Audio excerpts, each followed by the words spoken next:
Hey, how's it going, everybody? I just want to start out with a question today. How many of you out there have participated in some sort of small group Bible study, that sort of thing, where the intention was to get together and really talk about real issues? Dig into things like in the context of if you go to a Christian church, oftentimes they split out into these small groups where you meet weekly or whatever with a group of, say, 10 or 12 other people, and you dive into the Bible and you start talking about deep issues, and you start talking about what's it mean? How do you interpret it? What does it mean for you in your life? Have you guys been a part of that? Well, I want to share my experience in those kind of settings. In the course of, I'd say, the last about 15 years or so, I've actually participated in 3 such groups. Now, they were all part of a Christian church that my wife and I were attending. And finally, after losing my mom, and meeting my wife and discovering God in my life and what that means and what that looks like, I went and I sought out more information, which was going into church, trying to learn more about who God was and make sense of, why did my mom have to die, and really deep issues like that. And in every single case, they talked about, hey, you need to join a small group or a Bible study or whatever. So I'm like, great, finally, this is an opportunity to really connect with other people, talk about these real issues, really get in there and understand God and how he works in your life and things like that. And unfortunately, every single time I joined these groups, what I found is that I was eager to jump in there and discuss real issues and be vulnerable and see things in a certain light. And every time I did that, I would jump in and I would share something. I would share a thought that I felt like was kind of going into another level. It was going deep. And every time I would hear crickets. And at the time, I never really understood why that was. I mean, here I am, I'm in a small group. This is what it's for. It's for community. It's for sharing. It's for connecting on a deeper level. And this is what God wanted for us. And here I am sharing on that deeper level. And each time it fell on deaf ears. And it wasn't until recently that I kind of started to understand a little bit about what was going on here. You see, I went into these small groups expecting that we're going to be able to share and just go deep and just connect on this deeper level. And I realized that many of these people are not ready to do that.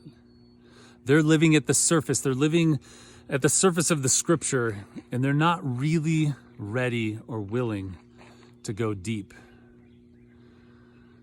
And so each time I just felt more and more disappointed every time I joined these groups, because my depth and my vulnerability was just not matched or met by anyone else in the group. And let me tell you one particular story. It was the first Bible study group that it was the second one that I was a part of.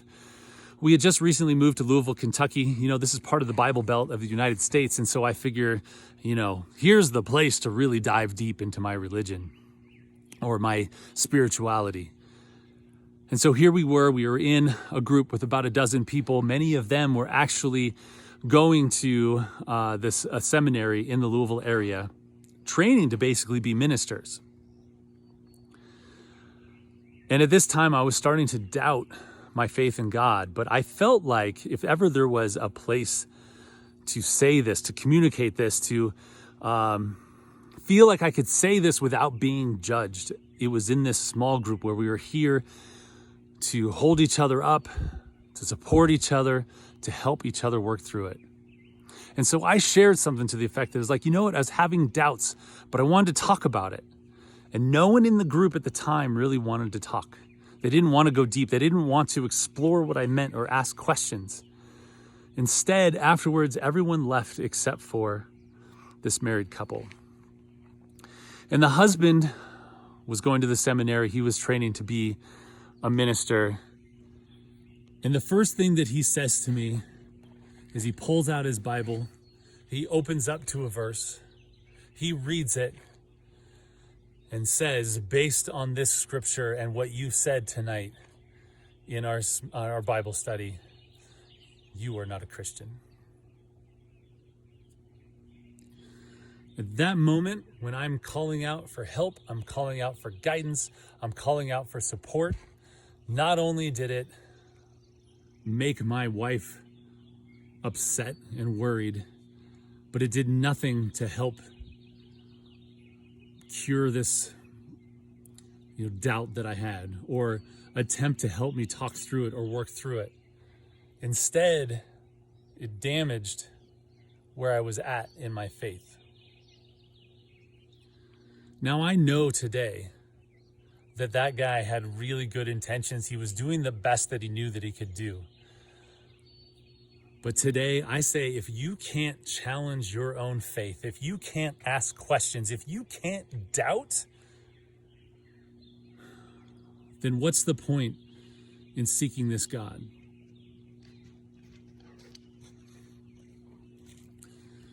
Because if there is a God, he wants you to ask questions. He wants you to seek him. He wants you to ask those questions in times of doubt, because if you find those answers, you will become closer to him. And that's exactly what happened with me. Now, I'm not talking about, the religious stuff, like making sure that you go to church every Sunday and that you read scripture every day and all that stuff. I am talking about what it takes in here to feel closer to whatever you believe God to be in your life. I'm not here to define that for you. But I know that there is that voice inside me that isn't my own. That I know that, like, as a parent, that I can give my boys half of my DNA and my wife gives them her DNA. But at the end of the day, if their personality was determined by DNA, they would be just like us, and they are nothing like us. And so whatever God is the one who breathes that life into that soul, into that personality that makes you, you. And that is the God that I am seeking to become closer with. And I'll tell you what, after doing this hard work in therapy and digging out all of this junk and I just stopped living on the surface and I went deep, I'll tell you what, I am far closer to God than I have ever been. And I have not been going to church every Sunday. I'll readily admit that. I am the go on Easter, go on Christmas Eve, and that's it. The rest of the time, it's about doing the hard work inside your soul, inside your heart, inside your mind. And that is the stuff that will free you and allow you to hear God. So why did I say all this? Because I'm not here to put down the small groups. I'm sure that there's great small groups and Bible studies out there. I'm sure they exist. It just wasn't my experience. But what I am trying to create here is a space for you to come in here, for you to doubt, for you to ask questions, whether it's God-based or not, I don't care. That was just an example. I want to create a safe space for you to come in here, be vulnerable, not be judged, not be told that because of your doubts and the things that you're struggling with that you're not going to be able to progress forward, because that's crap. By being vulnerable, by admitting your shortcomings, by admitting the things that you're struggling with, that's how true progress is made.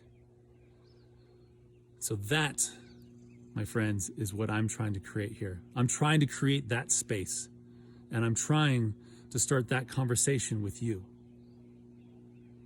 So let me know, have you ever had an experience similar to what I'm describing that has sort of turned you off, felt like you got a raw deal, you didn't get what you were looking for? Well, let me know. Because here, this is the space where you can open yourself up, talk about what's on your mind, and be lifted up to help you be better than you were before you came in here. Thanks for listening.